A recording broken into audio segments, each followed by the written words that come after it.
My name is Denise Whitfield, 27 years old. The fork hovers halfway to my mouth, sweet potato casserole balanced on its tines, when my father's words slice through the cozy illusion of Thanksgiving. You're nothing but a leech. It's time for you to leave this house. The casserole suddenly looks strange, foreign. I set the fork back down slowly, as if careful not to break something fragile. Around the table, silence swells, thick enough to drown in. The antique clock ticks from the living room, each second loud, insistent, a reminder of time passing, of debts unspoken. That clock is mine. I paid to have its gears replaced when it stopped working last spring. The irony cuts deep. I search my mother's face for even the faintest flicker of recognition, some sign she disagrees, but Denise lowers her gaze and stabs at her untouched green beans. Beside her, my 17-year-old sister Tessa freezes mid-sip, eyes wide, glass trembling in her hand. It's not just the words that sting, it's the timing. Hours ago, I was elbow-deep in turkey, basting until the skin gleamed golden, whisking potatoes, layering pies, while the rest of them lounged with football humming on the TV. Just 20 minutes earlier, I'd shared the biggest news of my career, my promotion, the one I clawed toward for years. And now, steam rises from the food I prepared as my father declares me unwelcome. The bitter truth is almost comical. My name is on the electric bill that keeps these lights glowing, on the water bill that filled their glasses, on the receipts for every item on this table, and on the insurance statements covering Mom's appointments. I've been the quiet scaffolding holding this house together. Yet somehow, I am the burden. When Mom lost her job at the accounting firm 3 months ago, I didn't hesitate. I stepped in, no questions asked. Groceries, utilities, car insurance, even the co-payments for her doctor visits. Frank's part-time hours at the hardware store barely scraped the mortgage. The rest fell on me. Each account transferred into my name like a shackle, and with each new shackle, I noticed Dad's eyes harden. His voice became clipped. I remember overhearing him 2 weeks ago, his voice floating through the open kitchen window to Mr. Simmons next door. "It's not right," he said, leaning against the fence. "A man losing control of his own household. She acts like she owns the place now." I didn't realize until then that she was me. Now at the head of the table, his jaws tight, hand gripping his fork so hard his knuckles pale. He waits for me to break, cry, plead, rage, something. Instead, I lift my fork again, shove the tasteless casserole into my mouth, chew, swallow. "Did you hear what I said?" His voice sharpens, as if volume could force my submission. "You need to be out by the weekend." My hands tremble faintly, not from fear but from a shift I can't yet name. I set the fork down, smooth the napkin beside my plate, and meet his gaze. "I understand perfectly." The words land without tremor, not defiance, not sorrow, something colder, calculated. His brow furrows, caught off guard by composure where he expected collapse. Silence expands again, and Mom fills it with a single line that snaps the pieces into place. "Denise," she says quietly, "you'll still pay the insurance this month, right? I've got that appointment Tuesday." And there it is. Not family, not daughter. Resource, wallet, insurance card. A walking lifeline until I'm replaced. I rise, gather my plate, Tessa's empty glass. "Of course, Mom. I'll take care of it before I go." In the kitchen, I rinse dishes under scalding water. Outside the window, my car waits in the driveway, the one thing in this life that belongs entirely to me. At least I'll have that. Behind me, Tessa's chair scrapes across the floor. She approaches, places her plate in the sink, and for the briefest moment her fingers graze my wrist. The smallest brush, a silent message. "I see you." It's the closest thing to support I've felt in months. Hours later, the digital clock on my nightstand blinks 1:18 a.m. as I fold another sweater into my suitcase. The house is quiet, but sleep refuses me. Dad's words keep circling like vultures, replaying each syllable. My movements are mechanical. Shirts, pants, toiletries. Then my hand stills over a drawer of paperwork. Insurance statements, utility bills, grocery receipts. The bones of sacrifice. As I shuffle the stack, something unexpected slips free. A paper bank statement. Strange. We switched to electronic months ago. My brows knit. Beneath it, more. A neat pile of envelopes, all with Frank's name, 3 months' worth. Each line reveals an account I've never seen before, its balance growing steadily. 4,000 in July, 5 in August, almost 7 now. My stomach twists. While I drained my savings to keep this family afloat, he's been building his own. My pulse quickens as I shuffle faster, uncovering a glossy boat dealer brochure, Frank's handwriting scrawled in blue ink. Down payment, $5,500. Scheduled delivery after Thanksgiving. A fishing boat, paid for with the money I sacrificed meals and sleep to provide. On the nightstand, I noticed something else, a notepad with scrawled lists.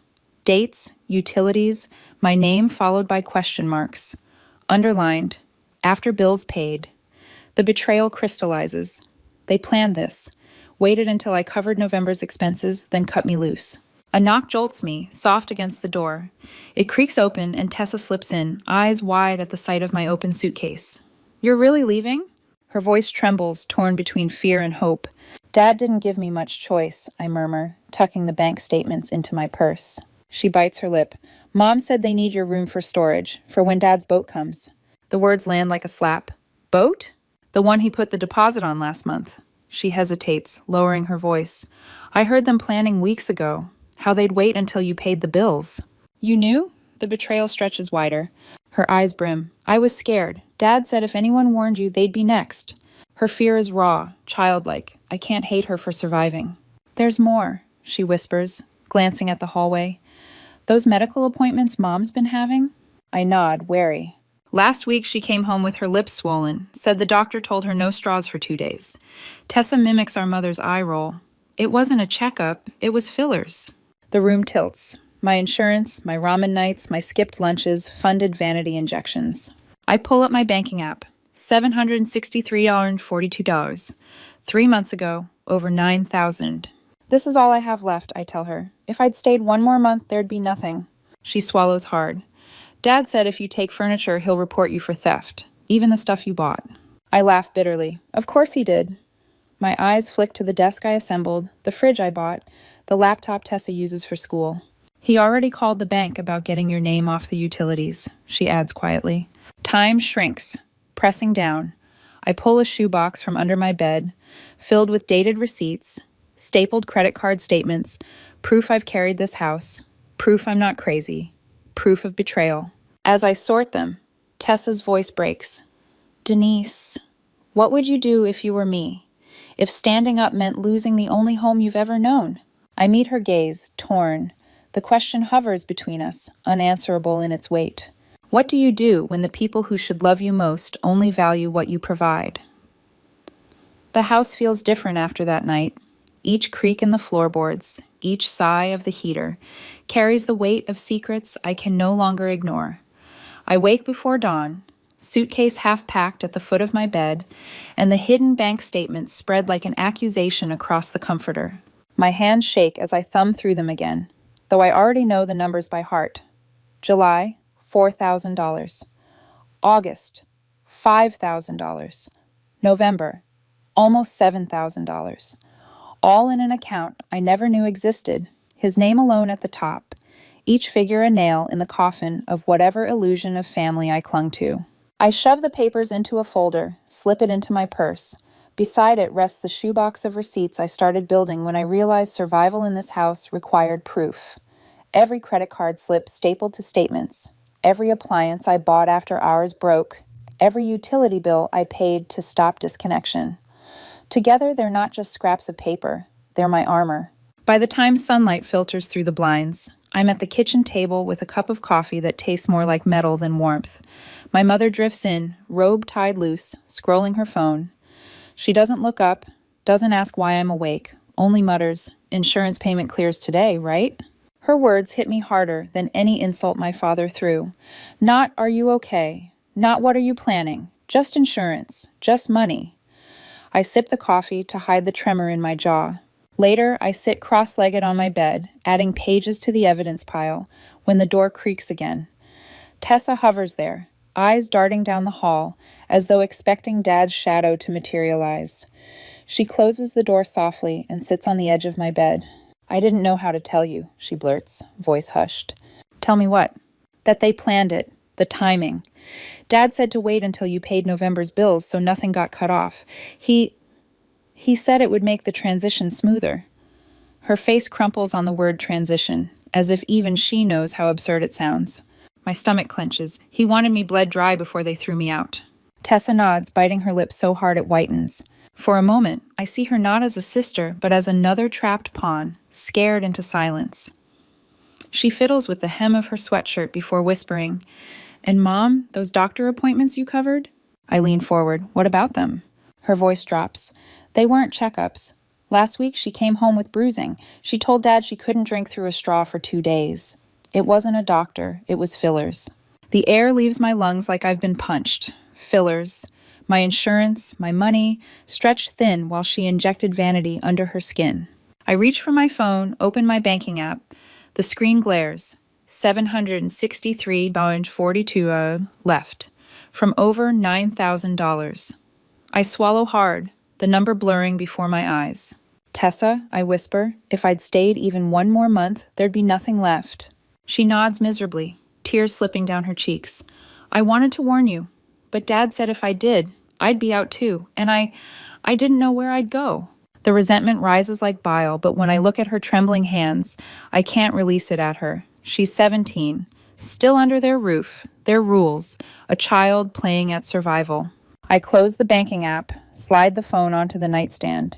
You did what you thought you had to do. For a moment, silence drapes the room. Then she blurts, He said if you tried to take anything, he'd report you for theft, even the stuff you bought. Of course, my desk, my bookshelf, the laptop she uses for school, all bought with my paychecks. In his world, ownership is whatever suits him. He's already called the bank, she adds softly.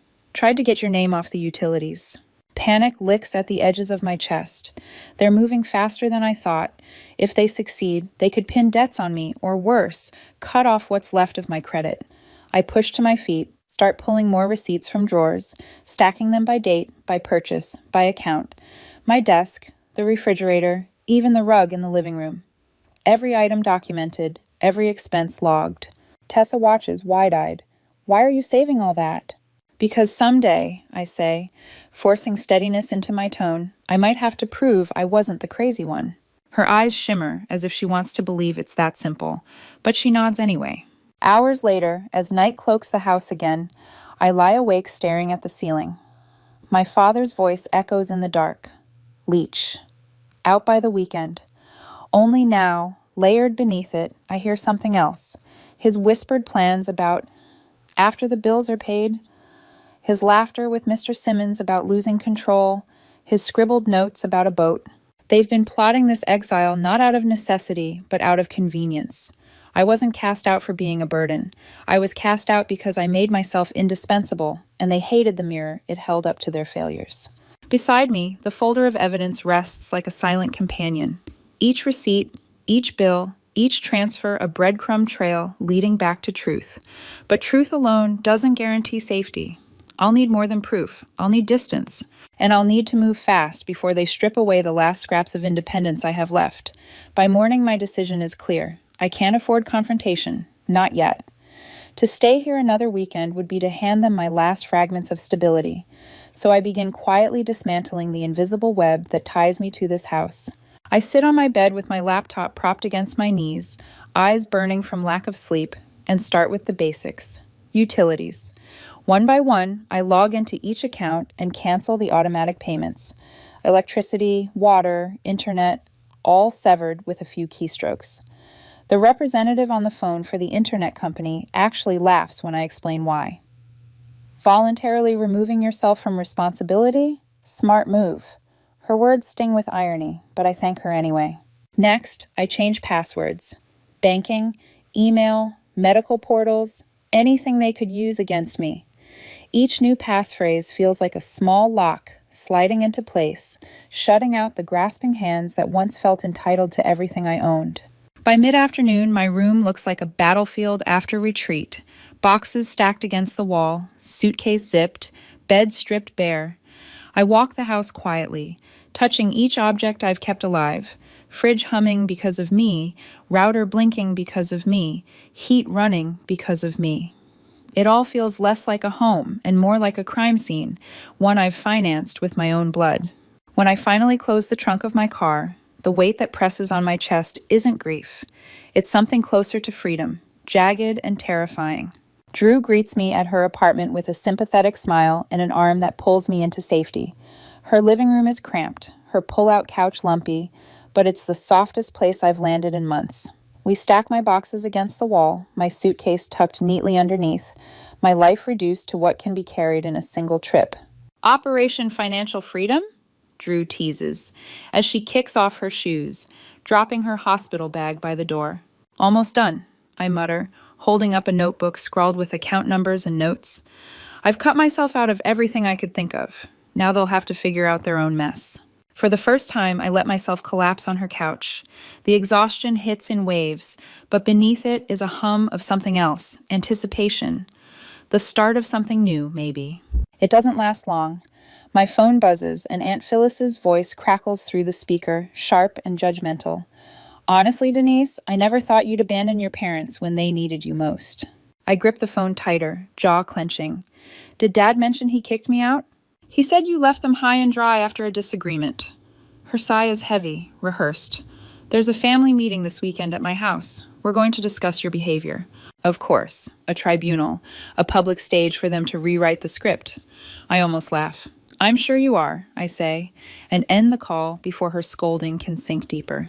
By evening, my phone is littered with missed calls and texts from cousins, aunts, distant relatives, all armed with my parents' version of events. My throat tightens with each notification, but I force myself not to respond. When Drew returns with takeout, she finds me surrounded by paperwork on the floor, receipts and bank statements forming a chaotic fortress. She raises an eyebrow. Building your case? Building my wall, I correct softly. Max, her roommate, bursts in not long after, golden retriever bounding ahead of him.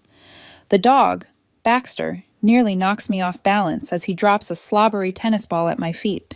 He thinks you need this more than he does, Max says, half joking. Something unexpected bubbles up in my chest. A laugh. My first real one in days. It feels foreign, almost dangerous, but it also feels like air. Baxter nudges my hand again, and this time I toss the ball. He sprints after it with a joy so unfiltered it stings my eyes. The contrast is jarring. In one home, I was a wallet, a scapegoat, a leech. In this one, I am simply Denise. That night, Drew hovers as I set up fraud alerts on my accounts. I notice some suspicious login attempts, she points out, tapping my laptop screen. Could be them. Her words lodge like a stone in my chest. They're already trying. The last barrier between me and nothing could crumble if I slip for even a moment. I nod, forcing calm into my voice. Then I'll build stronger walls.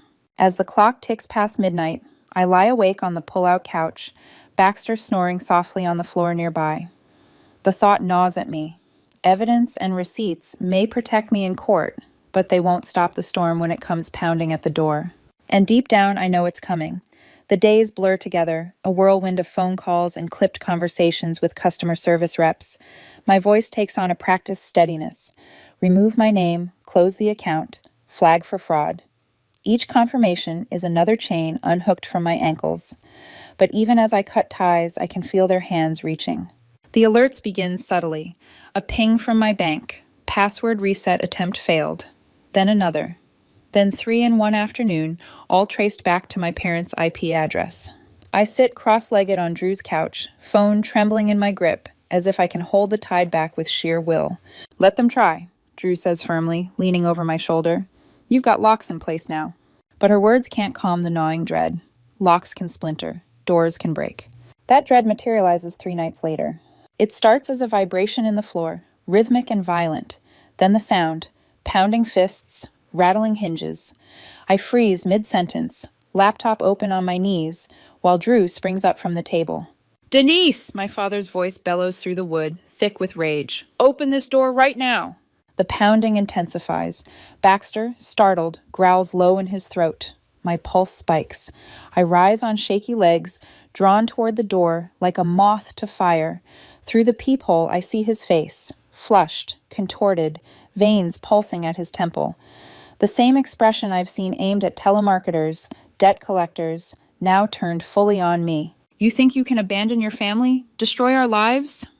His boot slams against the doorframe, the wood groaning in protest. Across the hall, Mrs. Perkins' door creaks open. The retired widow peers out, face pale, but voice firm. Young man, I've called building security. Stop this at once. Mind your own business, lady, he snaps, spittle catching the hallway light. Her door slams shut. My breath comes shallow. Drew grips my wrist, whispers, call 911, now. My fingers barely work, but I dial.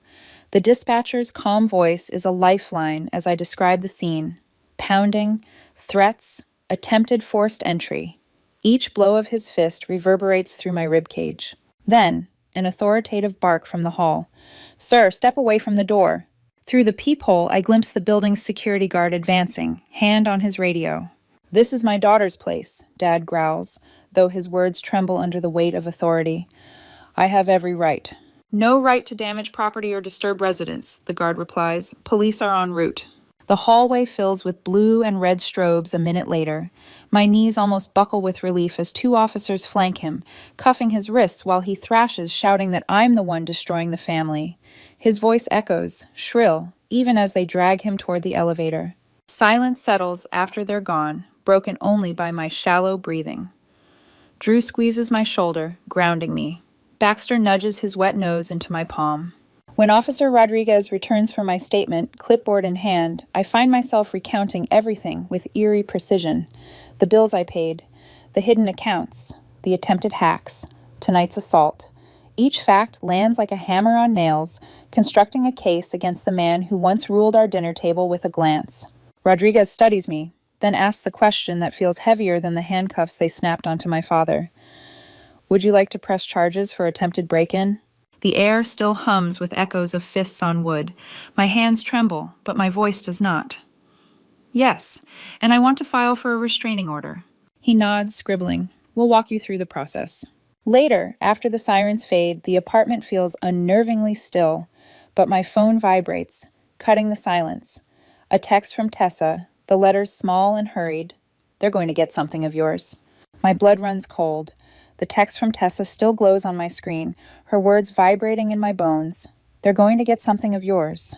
I barely have time to process before another message pops up. This one isn't from her. It's from my mother. Had to pawn your laptop and camera to cover the electric bill you left us with. Parkway Pawn on 4th Street. You owe me $300 plus interest. The audacity nearly makes me laugh. Not an apology, not an explanation, just a demand.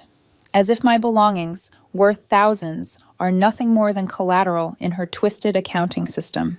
Drew leans over my shoulder, reads the text, and shakes her head. She actually thinks you'll pay her back for pawning your own stuff. My stomach twists. That laptop held years of work files, personal journals, fragments of myself. The camera was a gift I bought myself after my first promotion, both reduced to $300, and the smug entitlement of a woman who never learned to tell the difference between help and possession. I don't waste time. I pull the folder from my bag, flipping through until I find the receipts, the serial numbers I'd carefully logged away. My diligence has finally become a weapon. When Officer Williams arrives that evening, she listens intently, jotting notes as I hand over the documentation. Pawning someone else's property is a criminal offense, she explains matter-of-factly. With these receipts and serials, we can contact the shop and recover them. The relief is sharp, almost dizzying. For months, paper trails have been the chains that bound me, proof of how much I spent, how much I gave. Now, they're turning into blades. But victory is fleeting. My phone buzzes again, this time a call. I hesitate before answering. Denise? My mother's voice trembles, softer now, rehearsed. I've been thinking, maybe we can make a compromise. I stay silent. The background hum of the TV seeps through. Some game show rerun I know by heart, the one that played in our living room every weeknight. If you drop that ridiculous theft report, you can come back home, she continues. Your room is still exactly as you left it. We'll let you live here again, of course. The rehearsed tone, the word let, makes bile rise in my throat. I still say nothing. Her voice shifts, coating itself in saccharine concern. And, Denise, we should talk about your state of mind. Frank and I are worried. You've been so unstable lately. People would understand if you're having some kind of breakdown. But if you keep insisting on these wild accusations, well, I don't know how the family will take it. The threat hangs between us, thinly veiled. Drop the charges or be branded unstable. I inhale slowly, letting the silence stretch until it hurts. Then, steady, I reply. I have copies of every bill I've paid, bank statements showing transfers to your account, text messages about those fillers you pretended were medical necessities. Would you like me to present all of that as evidence? The line goes quiet. For a moment, I think she's hung up. Then a shaky exhale, and the call cuts. Drew watches me set the phone down carefully, like it's a live wire. Her eyes search mine. They're cornered, she says softly. Maybe, but cornered animals lash hardest. That night, as I sit cross-legged on the couch, I notice something gnawing at me. The theft, the threats, the lies. None of it feels spontaneous anymore. It feels patterned. Like this has been their design all along, to drain me, discard me, and when I resisted, destroy me. And for the first time, I wonder, how deep does the scheme run? The knock at Drew's apartment door comes right on time, though my pulse still jumps when I hear it. Officer Williams stands there in uniform, clipboard tucked under one arm. "Ready?" she asks, voice steady but kind. "Ready." The word feels foreign, but I nod anyway.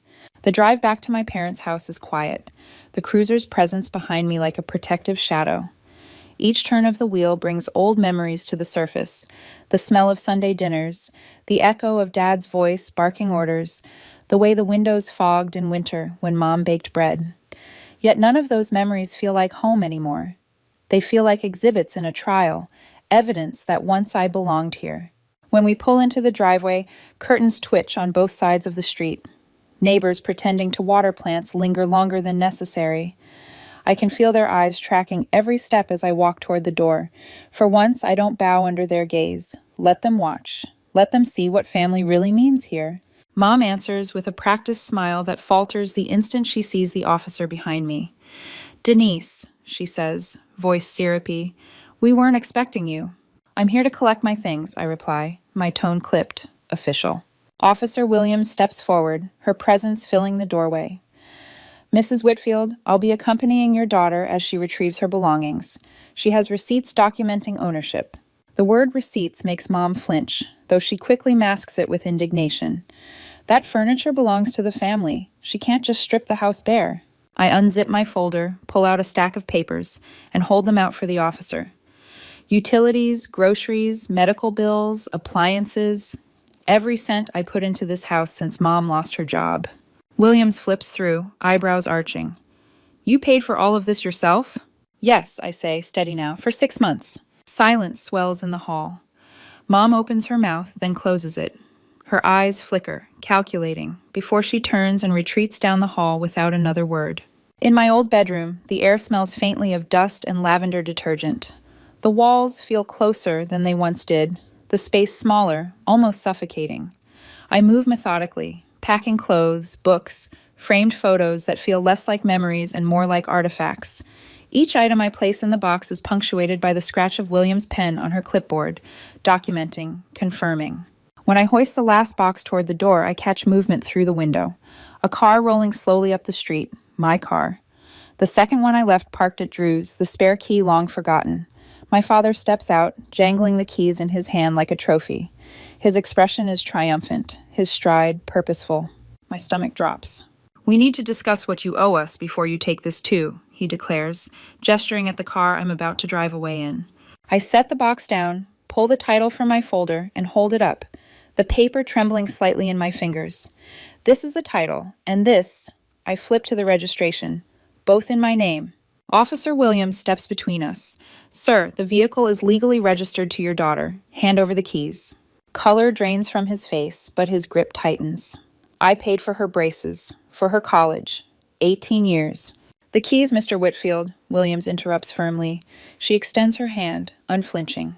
For a long moment his jaw clenches, veins pulsing at his temple. Then, slowly, his fingers uncurl. The keys jingle softly as they drop into her palm. She passes them to me, her expression unreadable. I close my hand around them, steady now. For the first time, my father looks small, diminished. "Come near me or my property again," I say, voice even, "and I'll file for a restraining order." I slide into the driver's seat, adjust the mirror. In the reflection, I see neighbors lining their porches, some with phones out, others whispering. Witnesses to the unraveling. On the porch, Tessa hovers in the doorway, her hand half raised in a wave. Her eyes shimmer with sorrow and something else. Admiration, maybe. As I turn the key and pull away from the curb, my phone buzzes, a message from her. They're blaming me now. What do I do? The light ahead turns red. Cars honk behind me when I don't move. I stare at the screen, heart pounding, knowing the cycle is already looking for its next victim. Sunlight filters through gauzy curtains in my apartment, casting soft patterns across the teal accent wall I painted last month. 3 months have passed since I pulled away from that house, neighbors whispering behind twitching curtains, my father's keys slipping from his hand into Officer Williams. 3 months since I stopped being their lifeline. The difference is in the details. My desk now holds neatly stacked envelopes, electricity, internet, renter's insurance, all in my name, all modest, all paid on time. No hidden debts, no last-minute panic. My bank account balance grows steadily. The emergency fund I once bled out, now regaining strength dollar by dollar. It isn't much, but it's mine. For the first time, mine feels like enough. Last weekend, I stood on a step stool and painted that wall a deep ocean teal. No one told me I'd regret the color. No one sighed about better options. The freedom to make small, impulsive choices is intoxicating. Now, on Thanksgiving Day, my dining table is set with mismatched plates and secondhand silverware. The turkey is smaller than last year's, but golden. Perfect. Drew and Max lounge nearby, teasing each other as they string twinkle lights across the window. And then there's Tessa, hovering uncertainly near the kitchen counter, her presence both familiar and foreign. Her hair is longer, her eyes sharper. Though she hasn't grown an inch, she seems taller somehow, carrying herself differently, like someone who's seen the cracks in her world and decided not to fall through them. "Can I help with anything?" she asks, voice tentative, as if waiting for permission. "Your company is enough," I reply, surprising myself with the ease of it. A year ago, every word I spoke at a family dinner carried the weight of expectation, of financial tallies and hidden resentments. Now the only thing required of her is to be here. When the dishes are finally set, Drew raises her glass. To found family and boundaries worth keeping. Max clinks his glass to hers. Tessa lifts hers slowly, almost reverently, as though she's tasting the meaning in those words. We eat, we laugh, and for a few hours, I forget the gnawing ache of betrayal. Forget the nights of ramen dinners, funding my mother's fillers. Forget the pounding fists on Drew's apartment door. Later, when Tessa and I sort through scholarship applications at my kitchen counter, the past creeps back in. She twirls her pen, expression guarded. "They lost the house last month," she says quietly. I pause mid-highlight, scanning her face. Dad's still blaming the bank, the economy, everyone but himself. They're staying with Uncle Rick now, but he's already dropping hints about them finding their own place. I nod slowly, not surprised. Without my paychecks, without the web of accounts in my name, their house of cards couldn't stand. "They still blame you," Tessa adds, her pen tapping against the application. "Say everything fell apart because you left. But honestly?" She looks up, eyes clear. "They were just putting off the inevitable. Your money only delayed it." Her words land with both sting and relief. On the bookshelf behind us sits a neat stack of unopened envelopes, all with my parents' return address. 5 in total, collected over the last 2 months. Each one a tether I've refused to pick up. Boundaries mean silence sometimes. But some nights I sit staring at them, wondering what they contain. Accusations? Pleas? Lies wrapped in apologies? This time, one envelope stands out. Thick paper, certified mail, stamped in bold red. Time sensitive. I trace the edges with my fingertip, a pulse quickening in my throat. Boundaries are meant to protect, but sometimes they hide monsters waiting to be unsealed. The certified envelope sits on my counter for 2 days before I open it. Each time I walk past, my hand hovers, then retreats, as though the paper itself might burn. When I finally tear it open, the smell of ink and bureaucracy spills out. Inside is a legal notice. My parents have tried to reattach my name to debts they've accumulated, utilities, a line of credit I never authorized. Alongside the notice is a folded sheet of lined paper, my mother's handwriting. Denise, we didn't want to do this, but you've left us no choice. If you'd just come back home, if you'd just stop fighting us, none of this would be necessary. You know we love you, but you need help. Everyone sees you're unstable. We're trying to protect you from yourself. The mixture of manipulation and mock affection makes bile rise in my throat. Love weaponized into a leash. Protection twisted into control. I slide the paper back into the envelope, press it flat against the counter. Later that evening, Tessa calls from her dorm room. Her voice crackles through the line, steadier than I expect. They showed up here last night, she says.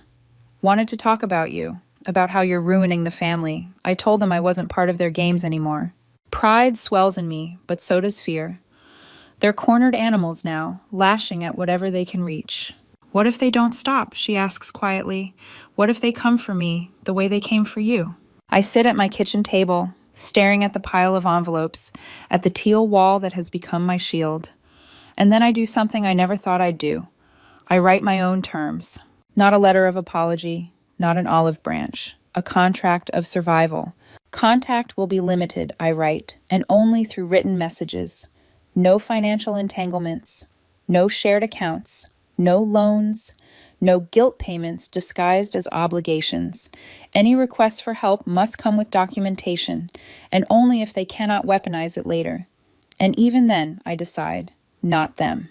I fold the page carefully, slide it into an envelope addressed to my parents, not to invite reconciliation, to mark a boundary carved in stone, to prove, to them, to myself, that love without respect isn't love at all. When Tessa visits the next weekend, I show her the letter. She reads it twice, her brow furrowed, then nods. It's not punishment, she says softly. It's protection.